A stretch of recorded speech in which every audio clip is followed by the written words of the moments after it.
about EDI training. EDI training refers to educational practices or programs designed to teach us about EDI, specifically in the workplace. EDI training introduces us to key EDI concepts or principles, things like power, privilege, accessibility, intersectionality, racism, ableism, homophobia, transphobia, microaggressions, unconscious bias, colonization, oppression, and more, things we talked about in Module 2.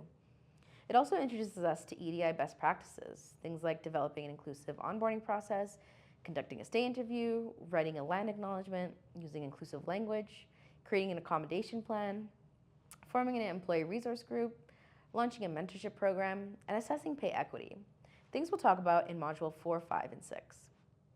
So EDI trainings provide tools and strategies that can be used to make our organizations more equitable or inclusive.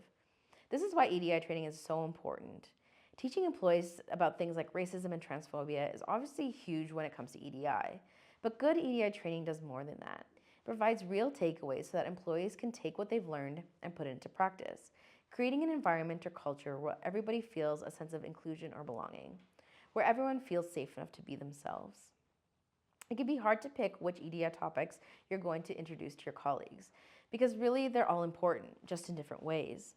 My recommendation here is very similar to my recommendation in the last lesson. Consult the data from your EDI assessments and revisit the EDI committee's mission and vision statements. Let these be your guide.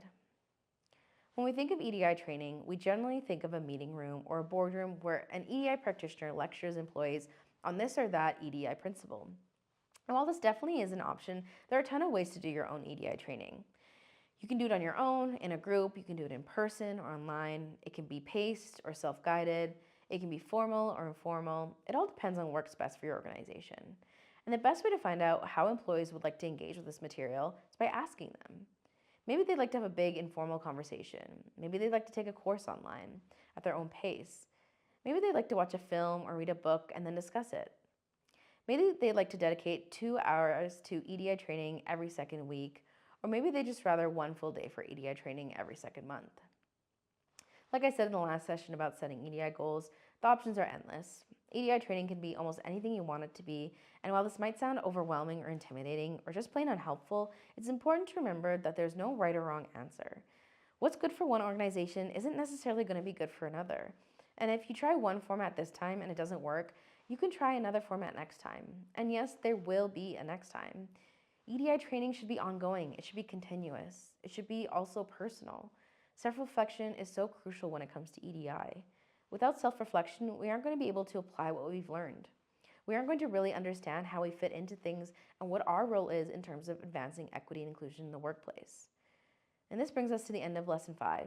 Thanks for watching, everyone. We'll see you in the next one.